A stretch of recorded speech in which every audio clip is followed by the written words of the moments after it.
I watched from our kitchen window as my wife Nora strutted down Maple Street in that tight red dress, flanked by Damon Vossel and Cedric Fallon, like she was some kind of celebrity. The fabric clung to every curve she'd been sculpting at that fancy gym downtown, the one owned by my old high school rival. My phone buzzed, a text from her. "Don't wait up. Business meeting running late." Business meeting. Right. At 9:30 on a Friday night, dressed like she was heading to a nightclub instead of discussing property investments. I called her immediately. "Troy, what do you want?" Her voice carried that familiar edge of irritation she'd perfected over the past 2 years. "Just wondering what kind of business requires that particular outfit." She laughed. Not the warm sound I'd fallen in love with 20 years ago, but something sharp and mocking. "I dress for myself, not for you or anyone else. And honestly, what can you even do about it anyway?" The line went quiet. Through the window, I could see her standing under the streetlight, phone pressed to her ear, while Damon and Cedric waited by his gleaming black Mustang. She was smiling. "Nothing to say, Troy? That's what I thought." She hung up.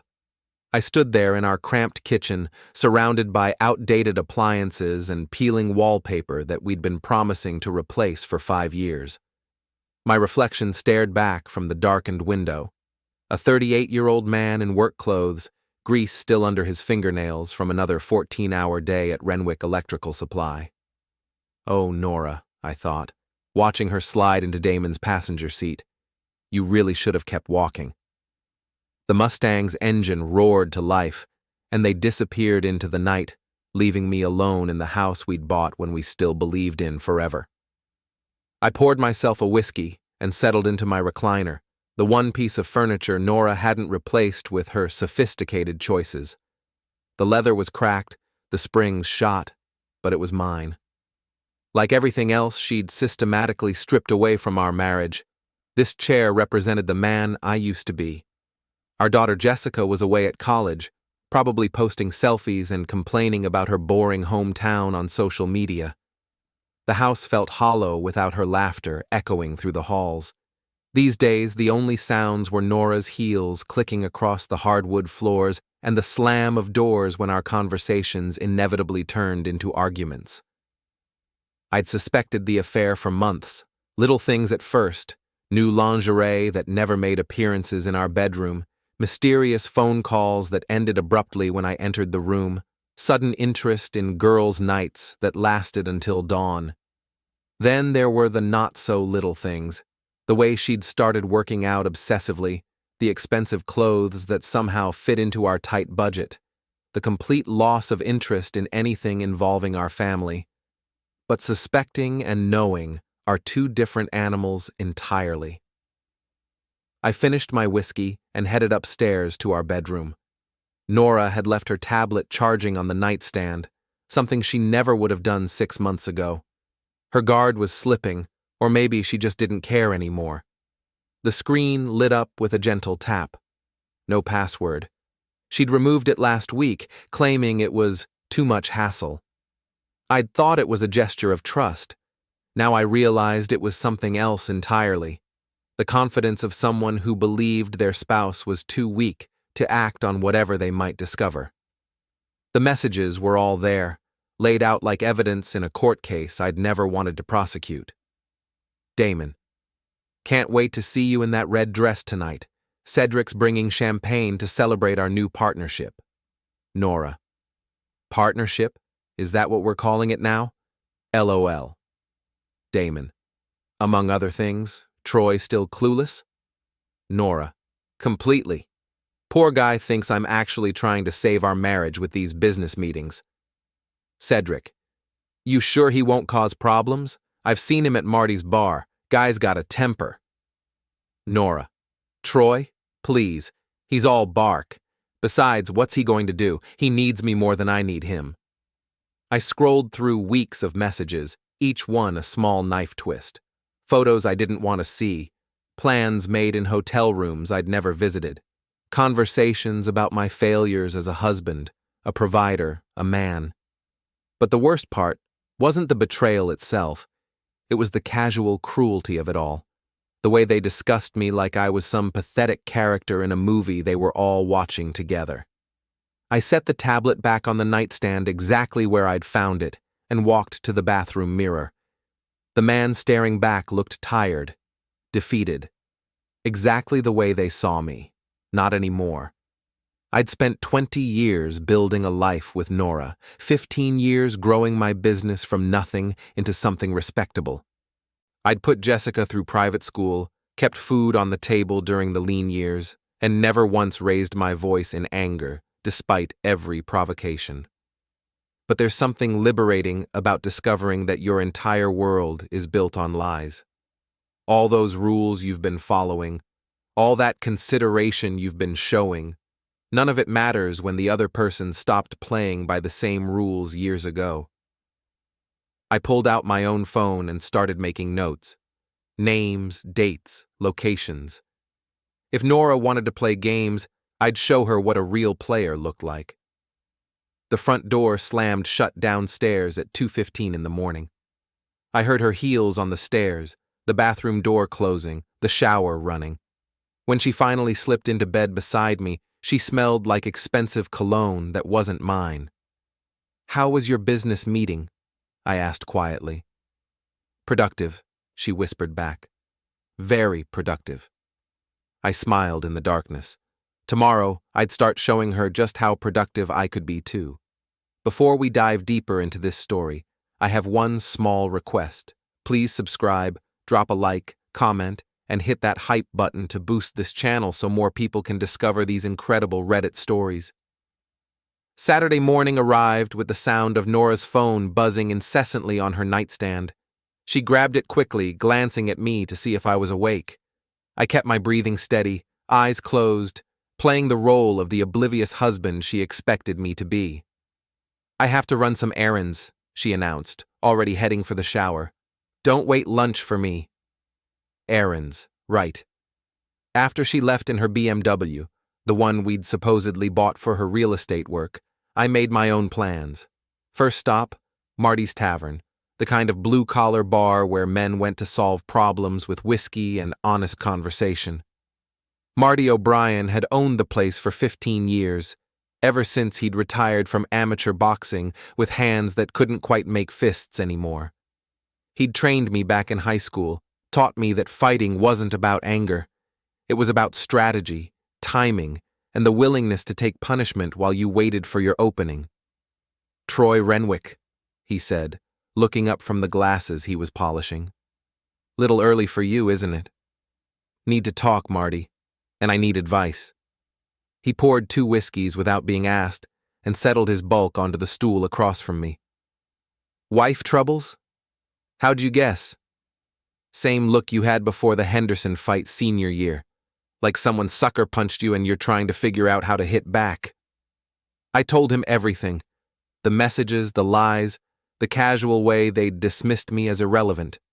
Marty listened without interruption, occasionally nodding or grunting his understanding.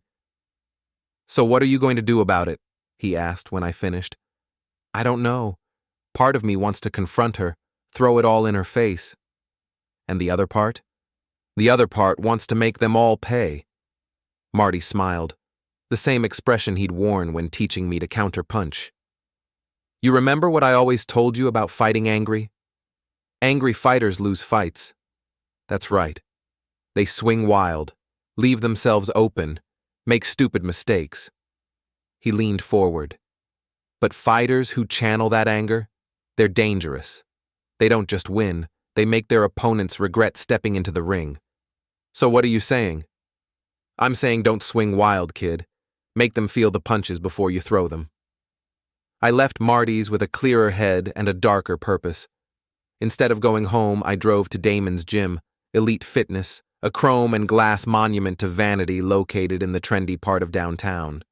His Mustang was parked in its usual spot, right next to the handicapped spaces, because apparently rules were just suggestions when you owned the building. I sat in my truck and waited. Patience had never been my strong suit, but Marty was right about strategy. 20 minutes later, Nora's BMW pulled up. She stepped out wearing yoga pants and a sports bra that probably cost more than most people's grocery budget. Damon emerged from the gym like he'd been watching for her. They embraced, not the casual hug of friends, but something intimate and possessive. He whispered something in her ear that made her laugh and swat his chest playfully. Then Cedric arrived in his silver Lexus, carrying a bottle of champagne and wearing the kind of smile that made me want to rearrange his perfectly straight teeth. They disappeared inside together, leaving their cars unattended in the lot. I'd come here planning to confront them, maybe cause a scene that would force the truth into the open. But watching them together, so confident, so careless, gave me a better idea. I walked over to Damon's Mustang and ran my hand along its pristine paint job. He'd restored this car himself back in high school, spent every weekend working on it instead of studying. It was his pride and joy, the thing he'd chosen over everything else. The keys to my truck felt heavy in my hand. One quick motion along the driver's side door produced a satisfying screech of metal on metal.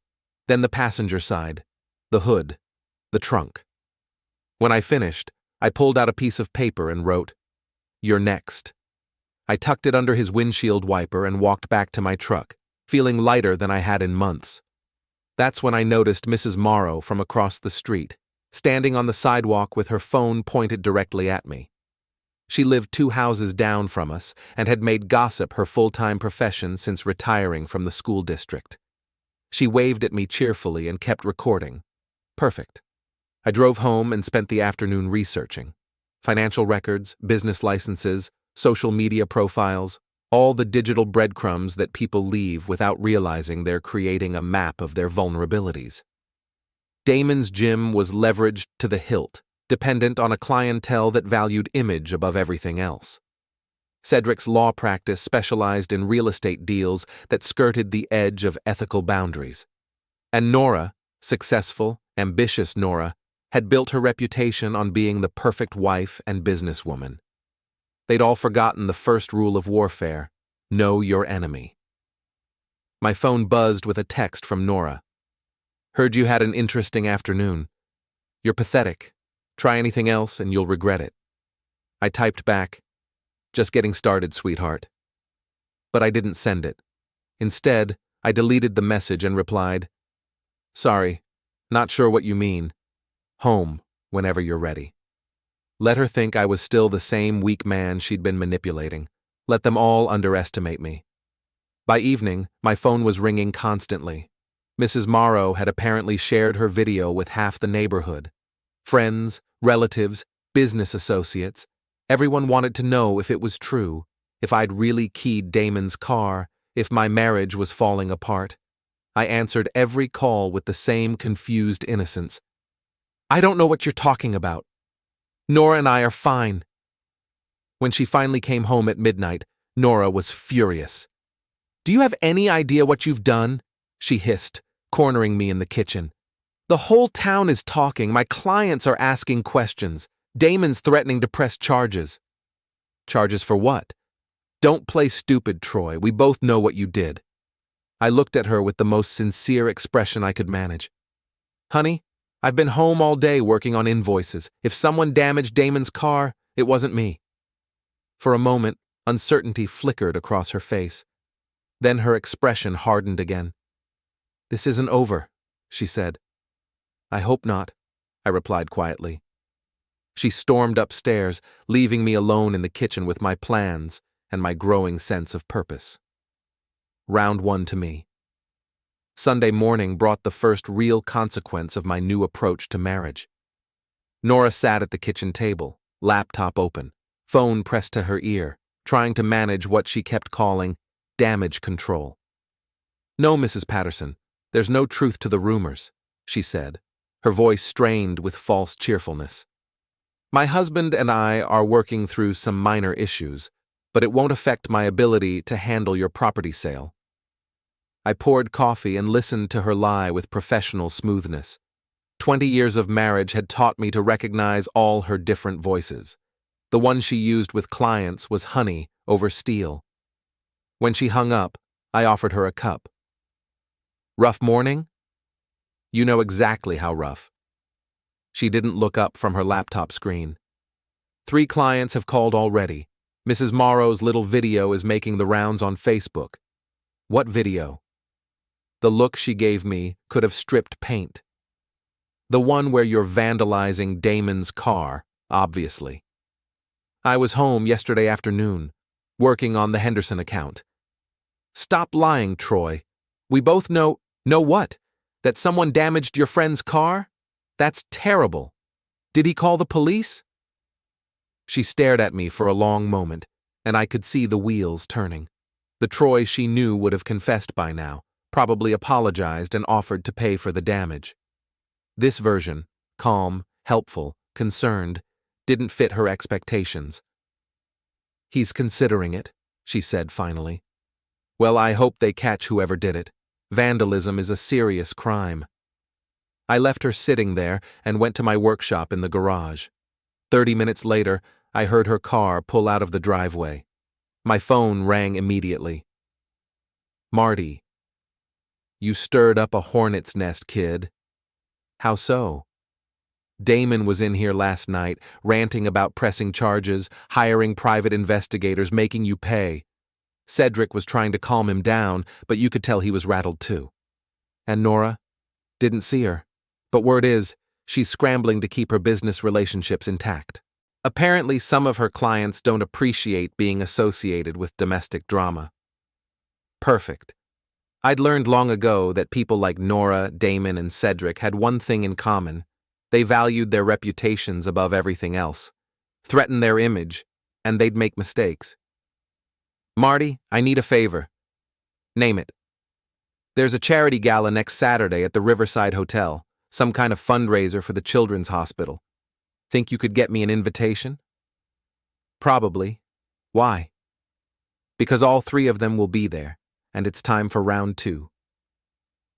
That afternoon, I made some calls of my own. Not to friends or family, but to the kind of people who specialized in information. Owen Martinez worked for me part-time, handling our computer systems and digital marketing. He was 24, brilliant with technology, and completely loyal to the man who'd given him his first real job. I need you to do some research, I told him when he arrived at my workshop. Completely legal, all public records and social media. What kind of research? I handed him a list of names. Financial records, business filings, anything that shows how these people make their money and who they owe. Owen studied the list. This is about your wife, isn't it? This is about justice. He nodded and pocketed the paper. Give me 3 days. While Owen worked his digital magic, I focused on more traditional reconnaissance. I followed Nora to her appointments, documenting the gap between her claimed schedule and her actual activities. I visited Damon's gym during peak hours, observing the clientele and staff. I even stopped by Cedric's law office, posing as a potential client interested in real estate investment. Each location revealed new vulnerabilities. Damon's gym attracted wealthy, image-conscious members who would flee at the first hint of scandal. Cedric's practice depended on referrals from other attorneys who valued discretion above all else. And Nora's success was built on being the perfect representation of suburban respectability. By Wednesday, Owen had compiled a comprehensive dossier on all 3 targets. Your wife's been busy, he said, spreading printouts across my desk.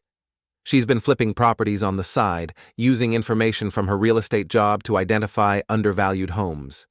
Technically legal, but definitely an ethical gray area. What about Damon? His gym is hemorrhaging money. He's 3 months behind on his lease, and his insurance company is investigating several suspicious injury claims.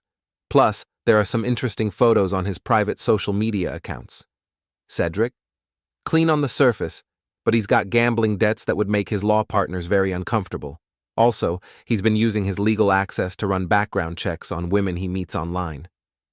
I studied the documents, feeling pieces of a larger puzzle clicking into place. Each of them had secrets they'd do anything to protect. There's something else, Owen said. I found a 4th player. He handed me a printout of text messages between Nora and someone named Lexi Thompson. Who is she? Used to work for your company about 3 years ago. You fired her for stealing petty cash, remember? I did remember. Lexi had been charming, efficient, and completely untrustworthy. She'd taken small amounts over several months before I caught her. She's been in contact with your wife for over a year, Owen continued. And look at this. The messages revealed a different picture entirely. Lexi hadn't just been encouraging Nora's affair, she'd been orchestrating it, introducing her to Damon, suggesting Cedric as their legal advisor, even recommending the hotels where they conducted their meetings. Why would she do that? Owen shrugged. Revenge? She blamed you for ruining her reputation in town. Maybe destroying your marriage was her way of getting even. I leaned back in my chair, reassessing everything I thought I knew. Nora wasn't just cheating. She was being manipulated by someone with a personal vendetta against me. It didn't excuse her choices, but it explained the calculated cruelty of how she'd gone about betraying our marriage. Good work, I told Owen. Now I need you to help me with the next phase. Which is? Saturday night at the Riverside Hotel. We're going to give this town something to really talk about. By the time Nora came home that evening, I had everything planned. She found me in the living room, reading a book and looking perfectly relaxed. Good day? I asked. Fine. She was studying my face, looking for signs of the anger or desperation she expected. Troy, we need to talk. About what? About us. About what's been happening. I closed my book and gave her my full attention. I'm listening. For a moment, she seemed genuinely uncertain. The confident woman who'd been texting her lover just days before was gone, replaced by someone who looked almost vulnerable. I think we should consider counseling, she said finally. That's a great idea. When do you want to start? Again, that flicker of confusion. You're not going to fight me on this? Why would I? If there are problems in our marriage, we should work on them together. She nodded slowly, but I could see the wheels turning behind her eyes. This wasn't the reaction she'd expected, and it was throwing off whatever script she'd prepared. Good, she said. I'll make some calls tomorrow. Perfect. Oh, and Nora? I got us invitations to the charity gala Saturday night. I thought it might be nice to go out together, show everyone we're working on things. The color drained from her face. The gala? You know, the Children's Hospital fundraiser. Damon and Cedric will probably be there too.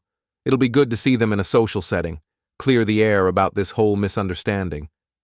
She stared at me for a long moment, then nodded stiffly. Of course. That sounds nice. I smiled and reopened my book. I'm looking forward to it. After she went upstairs, I allowed myself a moment of satisfaction. Saturday night would be the beginning of the end for all of them. They just didn't know it yet. Saturday evening transformed the Riverside Hotel ballroom into something from a magazine spread. Crystal chandeliers, white tablecloths, and the kind of people who attended charity events, to be seen rather than to give. I stood at the bar in my best suit, watching Nora work the room with practiced charm. She'd chosen a black cocktail dress that struck the perfect balance between elegant and conservative. Every gesture, every smile was calculated to project the image of a successful woman with a stable marriage. If I hadn't read her text messages, I might have believed the performance myself. Troy Renwick, a voice said behind me. Didn't expect to see you here. I turned to find Damon approaching, looking confident despite the fresh scratches on his Mustang. He'd dressed the part of successful businessman, but I could see the tension in his shoulders. Damon, good to see you. I extended my hand, which he shook reluctantly. Sorry to hear about your car trouble. Car trouble. His smile was razor thin. Right. Vandalism is such a problem these days. You never know what kind of person might just snap and do something destructive. His grip tightened slightly on my hand. No, you really don't. Troy! Cedric appeared beside us, champagne flute in hand and lawyer's smile firmly in place. "Great to see you out and about. Nora mentioned you two are working on things." "We are. Marriage is work, but the good ones are worth fighting for." Both men exchanged glances. They'd expected the cuckolded husband, angry, broken, possibly drunk. Instead, they were getting someone calm, reasonable, and completely unpredictable. "Well," Cedric said, "that's very mature of you." "I've learned a lot about maturity lately. About patience, too. Sometimes the best strategy is to wait for exactly the right moment to act." The conversation continued for another few minutes, each of us saying one thing while meaning something entirely different. They were trying to gauge my intentions. I was letting them know that the game had changed without revealing my hand. When they finally excused themselves, I could see them whispering urgently by the silent auction table. "Interesting conversation?" Marty had appeared beside me, looking uncomfortable in his rented tuxedo. "Very. They're rattled." "Good. You ready for this?" I checked my watch. 8:30. Perfect timing. The evening's program called for speeches at 9 o'clock, local dignitaries thanking donors and highlighting the hospital's needs. I'd arranged to be added to the list through a generous last-minute donation that I couldn't really afford. At 8:45, I approached the podium where the evening's coordinator was reviewing her notes. "Mrs. Patterson? Troy Renwick. I believe you have me down for a few words?" She consulted her list. "Yes, Mr. Renwick. Thank you again for your generous contribution. You're scheduled right after the mayor." "Actually, I was wondering if I could go first. I have something special planned, and I think it would set a nice tone for the evening."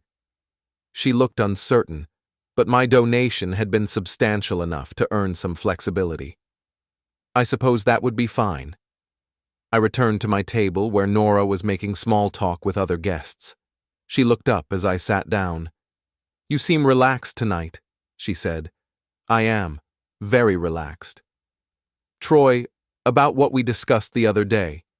"Ladies and gentlemen," the coordinator's voice cut through the ballroom chatter, "if I could have your attention, please. We're ready to begin this evening's program." I squeezed Nora's hand gently. "We'll talk later, sweetheart. I think you're going to find tonight very educational." The mayor gave his standard remarks about community support and civic duty. Then Mrs. Patterson returned to the microphone. "Our next speaker is Troy Renwick, owner of Renwick Electrical Supply and longtime community member. Troy has generously donated $5,000 to our children's wing renovation project." Polite applause filled the room as I walked to the podium. I could see Nora's face in the crowd, proud but puzzled. Damon and Cedric looked mildly interested, probably wondering why I was drawing attention to myself. "Thank you," I began, adjusting the microphone. "It's wonderful to see so many familiar faces here tonight, all gathered for such an important cause." More polite applause. I waited for it to die down completely. "You know, when Mrs. Patterson asked me to speak tonight, I thought about what message would be most appropriate for this gathering. And I realized that the most important thing I could discuss is honesty." A subtle shift in the room's energy. People were paying attention now. Honesty in our relationships, honesty in our business dealings, honesty with ourselves about who we really are and what we really value. I found Nora's face in the crowd. She was sitting very still, her champagne glass frozen halfway to her lips. "For example, I've learned recently that some people in our community have been living double lives, presenting one face in public while conducting very different business in private." The room was completely quiet now. I could see people glancing around, wondering where this was heading. Take marriage, for instance. We all know couples who seem perfect on the surface, successful, attractive, the kind of partnership we all aspire to. But sometimes, that perfection is just an illusion. Nora's face had gone pale. Across the room, Damon was half rising from his chair. Sometimes one partner is conducting secret business meetings that have nothing to do with business. Sometimes those meetings involve people who should know better. People who are supposed to be friends, advisors, pillars of the community. Troy. Nora's voice carried across the silent ballroom. What are you doing? I smiled at her. Just being honest, sweetheart. Isn't that what we discussed? Complete honesty in our relationship? The ballroom erupted. Conversations broke out at every table as people tried to process what they were hearing. Some guests looked shocked, others fascinated by the unfolding drama. Damon was on his feet now, moving toward the podium. That's enough. Is it? I asked, still speaking into the microphone. Because I think this community deserves to know when people are taking advantage of their trust. He reached the stage, his face flushed with anger. Get away from that microphone. Or what? You'll damage my property? Oh wait, that's my specialty, isn't it? He grabbed my arm. I didn't resist. Instead, I let him pull me away from the podium, making sure everyone in the room could see his aggression. Gentlemen, please, Mrs. Patterson was saying, but her voice was lost in the growing chaos. Damon shoved me backward. I stumbled but didn't fall, and when I straightened up, I was smiling. Feel better? I asked him. That's when he swung. The punch caught me on the jaw, not hard enough to do serious damage, but enough to snap my head back and draw gasps from the crowd. I touched my lip, came away with a small amount of crimson, and looked at it with interest. Interesting, I said, loud enough for everyone to hear. I make a speech about honesty, and you respond with violence. What does that tell us about your character? Security was moving in now, but the damage was done. Half the room had their phones out, recording everything. By tomorrow, the video would be all over social media. As they escorted both of us toward the exit, I caught sight of Nora. She was sitting alone at our table, her carefully constructed facade crumbling as people stared and whispered around her. This isn't over, Damon hissed as we reached the lobby. I adjusted my tie and smiled at him. No, it's really not. Outside the hotel, I walked to my truck with a spring in my step, despite the throbbing in my jaw. Round 2 was complete, and the scoreboard was looking very good indeed. My phone was already buzzing with calls and texts. By morning, everyone in town would know that something was seriously wrong with the perfect marriage of Troy and Nora Renwick, and that was exactly what I wanted. Monday morning brought consequences like rain after a long drought. I sat in my office at Renwick Electrical, watching the parking lot fill with curious neighbors and former customers who suddenly had urgent electrical needs that required face-to-face consultation. The phone hadn't stopped ringing since 7 a.m. Half the calls were from people wanting gossip. The other half were from business associates trying to distance themselves from whatever scandal was brewing. Troy, my secretary Janet said, poking her head through the door. Channel 7 is here. They want a statement about Saturday night. Tell them I'm not available for comment. What about your wife? She's called 6 times. Tell her the same thing. Janet nodded and disappeared, leaving me alone with the morning paper. The society page featured a photo from the gala. Me at the podium, Nora's stricken face visible in the crowd, Damon mid-swing in the background. The headline read, Local Charity Gala Turns Dramatic.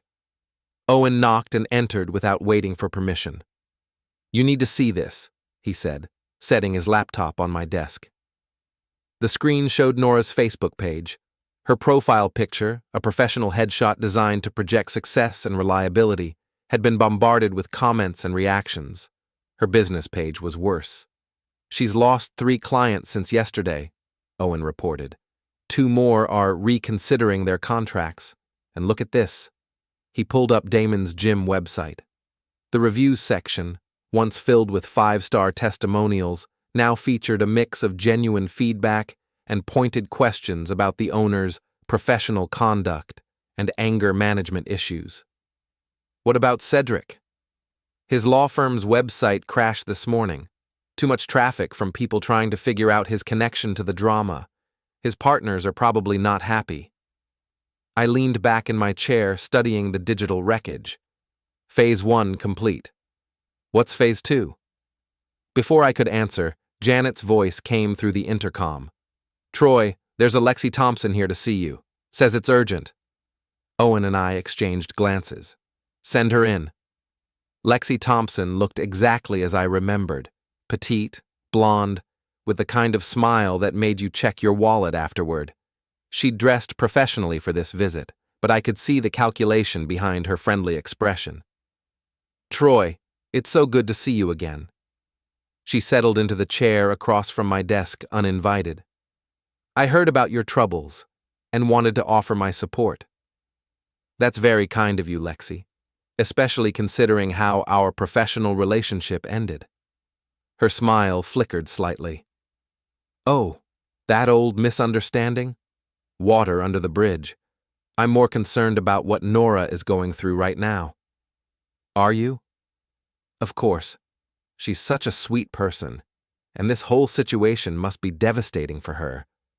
I studied her face, looking for tells. How well do you know my wife these days? We've stayed in touch. Girlfriends, you know? We support each other. Support. That's an interesting word choice. Owen was watching our exchange with fascination, probably recognizing the chess match unfolding in front of him. Troy, Lexi continued, I think there might be some things you don't understand about what's been happening. Nora never meant to hurt you. No, then what did she mean to do? She was confused, vulnerable. Damon can be very persuasive, and Cedric, well, he's not always the best influence. I nodded thoughtfully. So you're saying she was manipulated? Exactly. She got in over her head with people who took advantage of her emotional state. People like you? The question hung in the air between us. Lexi's professional mask slipped for just a moment, revealing something harder underneath. I don't know what you mean. I opened my desk drawer and pulled out a manila folder, Owen's research on her communications with Nora. These text messages suggest otherwise. Her face went through several expressions in rapid succession: surprise, calculation, and finally resignation. You've been busy, she said. Very. The question is why. I fired you for stealing, but this seems like a lot of effort just to get revenge on me. Lexi's laugh was sharp and bitter. Revenge? Troy, you destroyed my reputation in this town. Do you know how hard it is to get a decent job when the local business community thinks you're a thief? You were a thief. I took $200 over 3 months. You act like I robbed a bank. And now you're trying to rob my marriage. She stood up, her composure finally cracking completely. Your marriage was already over. I just helped Nora see what everyone else could see, that you're a small-minded, small-town loser who was holding her back. Owen made a small sound of surprise. I held up a hand to keep him quiet. Interesting theory, I said. But here's what I think really happened. You've been feeding Nora's resentments for months, introducing her to Damon, encouraging her to see me as the enemy. You orchestrated this whole affair because you wanted to watch me suffer. Prove it. I smiled. I don't have to prove it, Lexi. I just have to make sure everyone knows about it. The color drained from her face. What do you mean? I mean, your little revenge plot is about to become very public knowledge, along with some other interesting details about your recent activities. Owen pulled up another file on his laptop, financial records showing irregular deposits into Lexi's account, all coinciding with major developments in Nora's affair. Blackmail? I asked. Or just payment for services rendered? Lexi stared at the screen, her mouth opening and closing without sound. Here's what's going to happen, I continued. You're going to disappear from my wife's life completely. No more texts, no more advice, no more manipulation. In return, I won't share these financial records with the police. You can't. I can, and I will. The only question is whether you're smart enough to take the deal. She grabbed her purse and headed for the door, then turned back. This won't save your marriage, you know. Nora doesn't love you anymore. Maybe she never did. Maybe not, but at least now she'll have to make that choice without your influence. After she left, Owen whistled softly. That was intense. That was just the warm-up. Now we move to phase 2, which is... I pulled out my phone and started scrolling through contacts. Time to have some honest conversations with the other players in this game. The first call was to Cedric's law office. His secretary tried to screen me, but I'd learned a few things about persistence over the years. Cedric, it's Troy Renwick. We need to talk. Troy. I don't think that's a good idea after Saturday night. Oh, I think it's a very good idea, especially since I have some information about your gambling debts that your partners might find interesting. A long pause. What do you want? Just a conversation. Your office, 1 hour. The second call was to Damon's gym. He was less cooperative. Stay away from me and stay away from my business, he said. That's going to be difficult, considering how much our lives have become intertwined. But don't worry, I'll be in touch soon. I hung up and turned to Owen. Ready for the grand finale? What do you need me to do? Keep monitoring their digital footprints, document everything, and prepare for phase 3. What's phase 3? I looked out the window at the gathering crowd of gossips and reporters. Phase 3 is when we stop playing defense and go for the knockout punch. My phone buzzed with a text from Nora. We need to talk. Tonight. I typed back, absolutely. I have so much to tell you. The end game was approaching, and I intended to make sure everyone understood exactly what happened when you underestimated Troy Renwick. The warehouse sat on the edge of town like a monument to better times, its brick walls weathered by decades of harsh winters and economic decline. I'd bought the property 2 years ago, thinking it might make a good expansion site for the business. Tonight, it would serve a different purpose entirely. I arrived at 7 p.m., exactly as planned. The building was dark, except for the security lights I'd installed last month. Perfect for what I had in mind. My phone buzzed with confirmations. 4 separate text messages, all sent from untraceable numbers, all containing the same information. Emergency meeting. Warehouse on Industrial Drive. Come alone. Critical information about Troy Renwick's plans. Owen had done excellent work crafting messages that would appeal to each recipient's specific fears and motivations. Nora would come because she needed to regain control of the situation. Damon would come because his gym's reputation was hemorrhaging customers. Cedric would come because his law partners were asking uncomfortable questions. And Lexi would come because she was desperate to salvage her revenge plot. I positioned myself in the shadows near the main entrance and waited. Nora arrived first, her BMW's headlights cutting through the darkness. She sat in her car for several minutes, probably debating whether this was a trap. Finally, she stepped out, looking around nervously. Hello? She called. Anyone here? Damon's Mustang appeared next, its engine rumbling with aggressive authority. He parked directly under a streetlight, still playing the alpha male even in uncertain circumstances. Cedric's Lexus came third, followed by Lexi's modest Honda.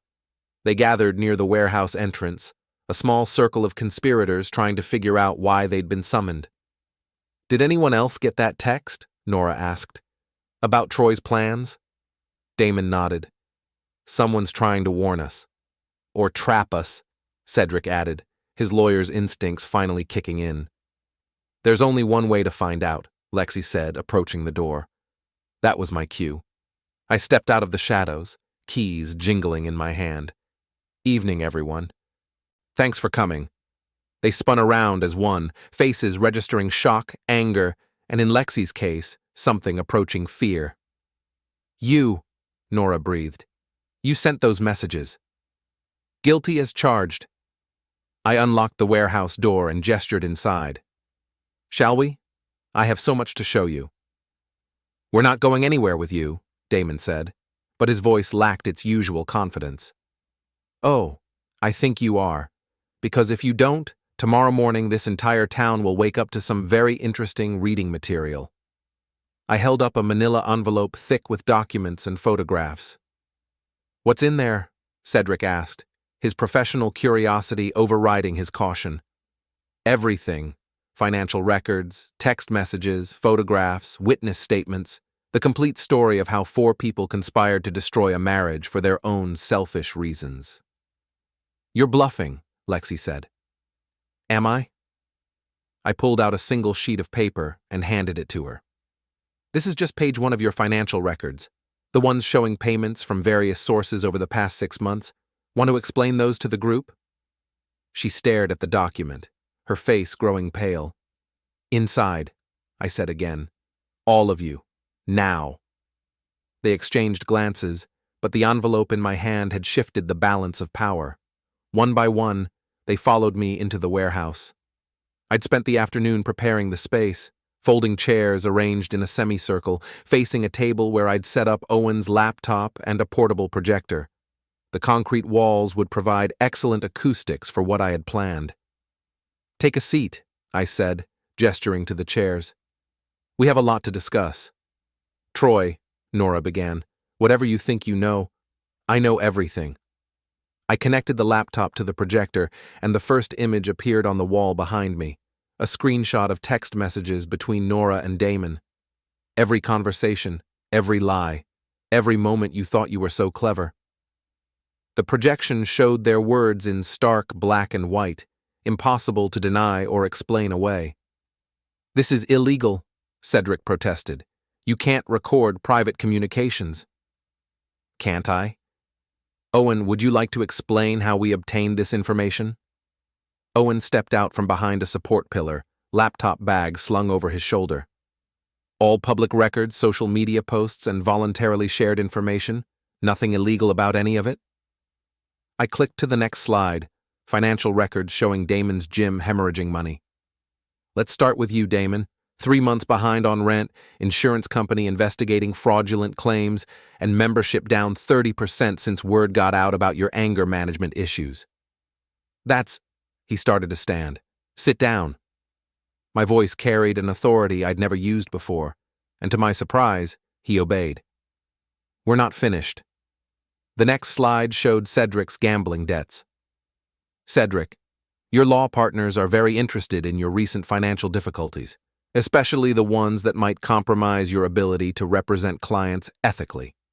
His face was ashen. "How did you—" Next slide. Lexi's bank records appeared. And here we have the puppet master herself. Payments from 3 different sources, all tied to information about my personal life and business dealings. "This is harassment," Nora said, but her voice was shaking. "This is justice." I clicked to the final slide, a compilation of their own words, taken from texts and social media posts, describing me as weak, pathetic, irrelevant. "You all made the same mistake," I continued. "You assumed that because I didn't fight back immediately, I was incapable of fighting back at all. You confused patience with weakness." I walked around the semicircle of chairs, making eye contact with each of them. "Damon, your gym will be bankrupt within 6 months. I've made sure every potential investor knows about your financial problems and violent tendencies. You can't—" "Cedric, your law partners received an anonymous tip about your gambling debts this afternoon. I suspect they'll want to discuss your fitness to practice law. That's— Lexi, your new employer got a very interesting package of information about your history of theft and manipulation. I doubt they'll want to keep you on staff." I stopped in front of Nora's chair. "And you, my dear wife, have lost everything you spent years building. Your clients, your reputation, your carefully constructed image of perfection." She looked up at me with something I'd never seen before, genuine fear. "What do you want?" she whispered. "I want you to understand that actions have consequences. I want you to know that the man you dismissed as irrelevant just destroyed everything you cared about." I walked back to the laptop and ejected a USB drive. "This contains copies of everything we've discussed tonight. I'm keeping it as insurance, in case any of you decide to cause me further problems." "You're insane," Damon said, finally finding his voice. No, I'm thorough. There's a difference. I gathered my materials and headed for the door, then paused. Oh, and one more thing. The warehouse doors lock automatically when they close. You might want to call someone for a ride. I stepped outside and heard the heavy metal door slam shut behind me, followed immediately by pounding and shouting from within. My truck started on the first try, and I drove home through streets that looked exactly the same as they had that morning, but felt completely different. The game was over. I'd won. But as I pulled into my driveway, I realized that victory in this kind of war came with its own price. The house looked empty, hollow, a monument to 20 years that had been built on lies I'd been too trusting to see. I sat in my truck for a long moment, listening to my phone buzz with increasingly frantic calls and messages. Tomorrow, the real consequences would begin. Legal challenges, social ostracism, the complicated process of rebuilding a life from the wreckage of a marriage. But tonight, for the first time in months, I felt something I'd almost forgotten. Peace. I'd shown them what happened when you underestimated Troy Renwick. Now it was time to figure out what came next. The story was over. The man who would write the next chapter was someone I was still getting to know, but I was looking forward to the introduction.